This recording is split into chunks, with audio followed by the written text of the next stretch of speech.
Terminé con mi novio porque era emocionalmente estable y ahora que me arrepiento, él ya no quiere volver.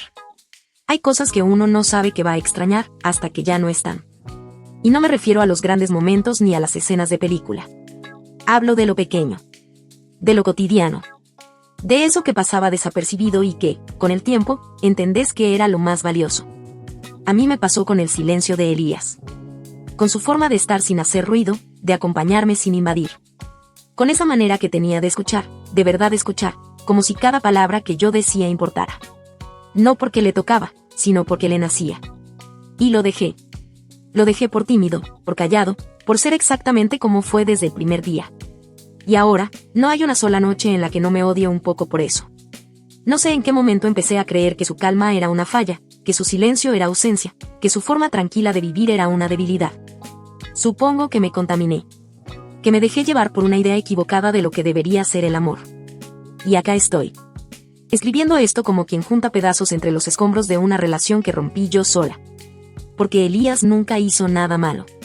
Nada. Siempre fue el mismo. Siempre estuvo. Siempre dio todo. Fui yo la que no supo verlo. Fui yo la que necesitaba ruido, movimiento, intensidad, creyendo que eso era pasión, que eso era amor verdadero. Elías era el tipo de persona que no hace sombra porque no necesita brillar a costa de nadie. Sí, era tímido. Pero no del tipo torpe o huidizo. Era de esos que se sienten cómodos en el perfil bajo, que no necesitan ser el centro para pertenecer. No hablaba mucho, pero cuando lo hacía, cada palabra pesaba. No era de gestos grandiosos, pero su sensibilidad, esa forma suya de notar lo invisible, a veces me desbordaba. Me conocía como nadie. Me escuchaba incluso cuando yo no decía nada. Y todo eso que al principio me derretía, que me llenaba el alma, después empecé a verlo como un defecto. Como si hubiera algo roto en mí que no pudiera sostener tanta calma. Hoy lo extraño.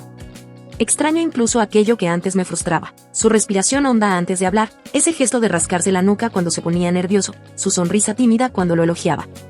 Su incomodidad tierna en las reuniones con mis amigos. Extraño su amor sin ruido, sin escándalos, sin promesas vacías. Su amor como el sol de invierno, suave, constante, necesario. Pero ya no está. Y no tengo idea de cómo se repara algo que rompiste con tus propias manos. A Elías lo conocí en una charla sobre cine europeo. Yo había ido por compromiso, acompañando a una amiga que estudiaba dirección de arte. Él estaba en una esquina, con una libreta en la mano y unos anteojos que le daban un aire de profesor distraído. Me llamó la atención, pero no por lo evidente, sino por todo lo contrario. Era de esos tipos que no buscan ser mirados, pero que igual generan algo. Una curiosidad tranquila. Como si vivieran a otro ritmo. No supe explicarme por qué me gustó. No era el tipo de hombre al que solía mirar. Era otra cosa. Más sutil. Más íntima. Nos cruzamos al salir, esperando a que el ruido de la calle bajara para poder hablar. Me dijo algo sobre un director que habían mencionado y, aunque apenas lo escuché entre los autos y mi distracción, me quedé con su voz, baja, segura, sin apuro. Me sorprendió a mí misma que eso me gustara. Yo, acostumbrada a los hombres que te deslumbran con historias, que compiten por tu atención con ruido y carisma, y Elías simplemente estaba. Y eso me hizo sentir en paz. Después empezamos a coincidir en charlas similares, en ferias de libros usados, en cafeterías tranquilas. Me enteré de que era traductor freelance, que trabajaba desde casa, que amaba los idiomas y la historia. Y yo, con mi energía volcánica y mi necesidad de estímulos constantes, me sentí extrañamente atraída por su serenidad. Era como si su calma me anclara.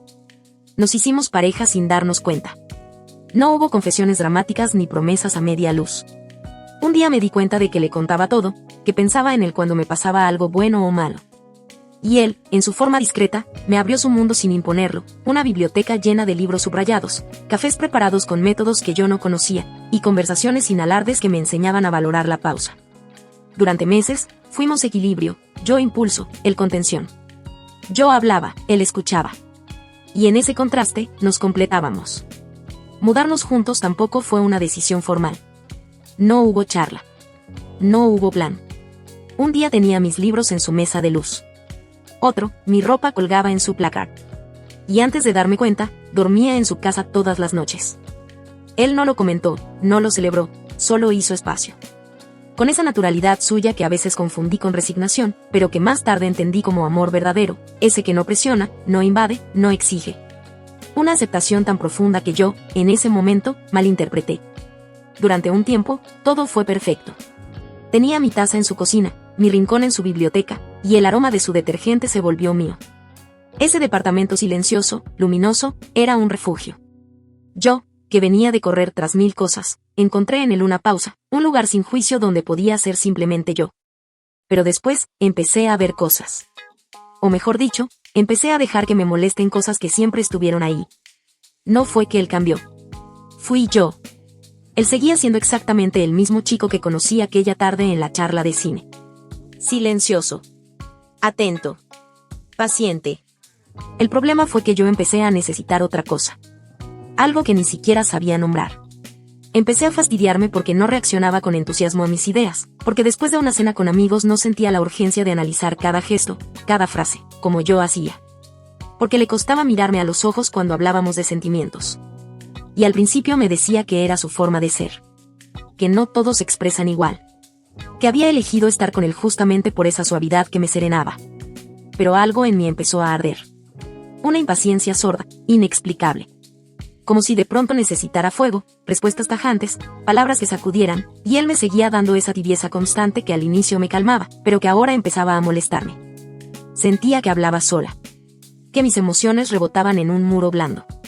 Claro que ahora entiendo, él absorbía todo en silencio, lo digería en su interior, en sus tiempos.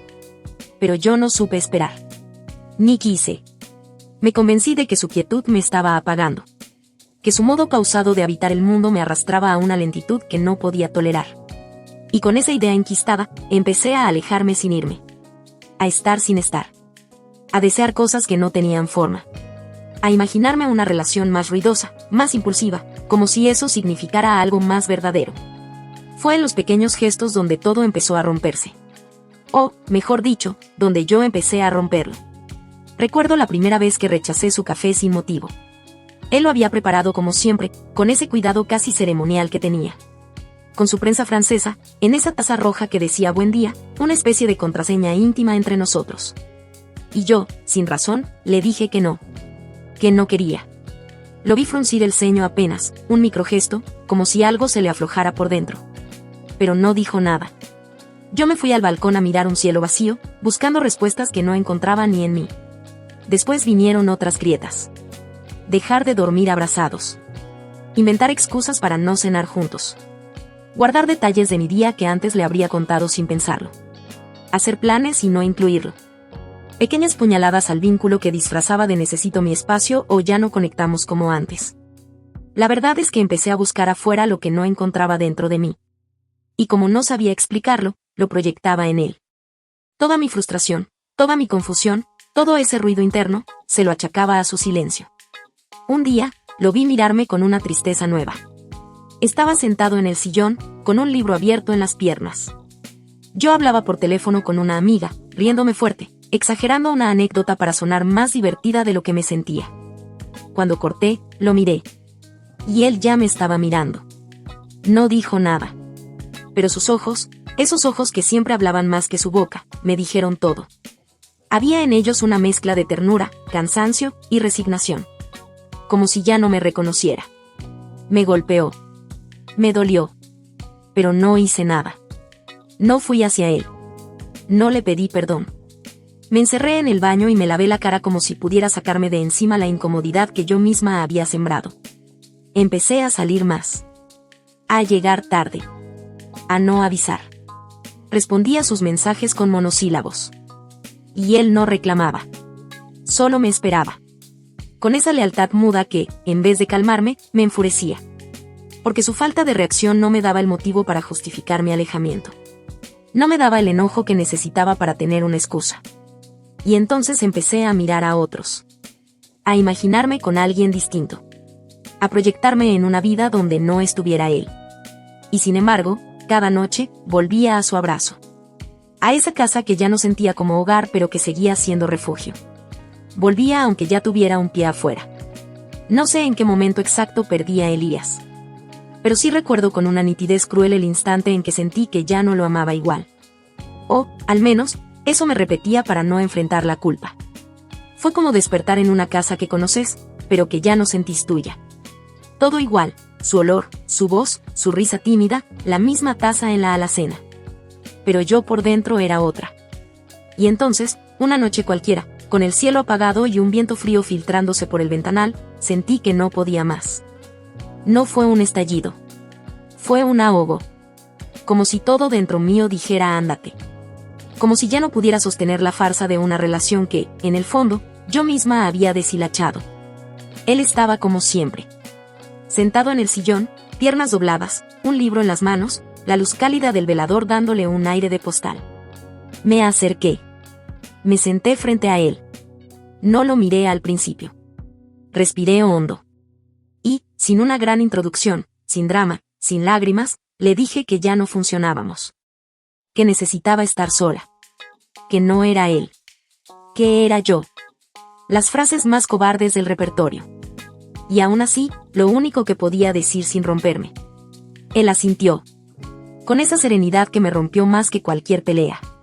No pidió explicaciones. No me detuvo. No suplicó. Solo me miró, como si ya lo supiera. Como si me hubiera visto irme mucho antes de que yo misma me diera cuenta. Ese silencio suyo, ese entendimiento mudo, me dolió más que cualquier grito. Junté unas prendas, mi cepillo de dientes, unos libros. No lloré. Él tampoco. Me fui con un nudo en el pecho, convencida de que hacía lo correcto, pero con una vocecita adentro diciéndome que acababa de cometer un error irreparable. Los primeros días fueron extrañamente silenciosos. Ningún mensaje, ninguna llamada. Tampoco escribí. Me repetía que cortar de raíz era lo mejor, aunque, en el fondo, esperaba que él me detuviera. Pero no lo hizo. Me dejó ir con esa misma serenidad con la que siempre me había amado, y eso dolía más que cualquier reproche. Intenté llenar el vacío con salidas, trabajo, amigas. Pero al volver a casa, el eco de su ausencia me golpeaba. Extrañaba su café, su risa bajita, su forma de acomodar mal la heladera. Pero sobre todo, extrañaba la versión de mí que era con él, tranquila, segura, en paz. Con el tiempo, empecé a revisar fotos, mensajes, canciones. Y me dolió reconocer que él siempre estuvo, siempre fue constante. Y yo me fui, buscando algo que ni siquiera sabía nombrar. No era su falta, era la mía. Un mes después, lo vi en una feria. Estaba igual, solo, con su mochila y un libro. Me escondí como una adolescente. No tuve el valor de acercarme. Pero ese día supe que no podía quedarme atrapada en el arrepentimiento sin hacer nada. Pensé en escribirle, no para volver, sino para pedirle perdón. Para que supiera que lo valoraba. Que sí lo había amado. Le mandé un correo. No pedí explicaciones ni segundas oportunidades.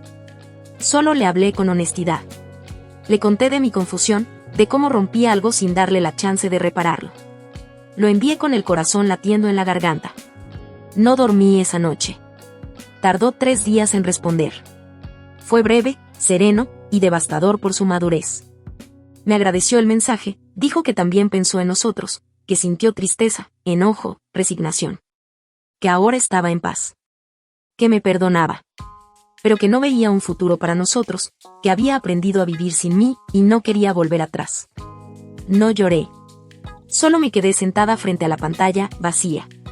No había zona gris. No me dejó esperanzas. Y tal vez eso era lo que más dolía, que me perdonara sin odio, pero también sin nostalgia. Salí a caminar sin rumbo, preguntándome cómo se sigue adelante después de perder a alguien así. Alguien que fue bueno. Que te amó sin ruido, sin dobleces, sin condiciones. Y entendí algo, el arrepentimiento no siempre trae segundas oportunidades. A veces solo te deja una lección y un dolor que hay que aprender a cargar en silencio.